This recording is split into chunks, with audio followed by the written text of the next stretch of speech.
Хакимов Абубакр, ученик 2 Ж класса гимназии номер 74 города Душанбе, Республики Таджикистана.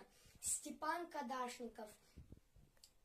Не забывайте о войне, не забывайте о войне, своим потомкам передайте, как гибли прадеды в огне, вы подвиг предков не предайте.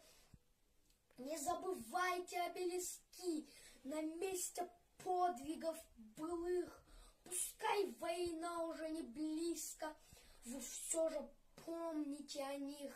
Не забывайте никогда заплаченную ими цену. Храните в памяти тогда, не обесцените победу. Пусть шепчут в спину вам враги.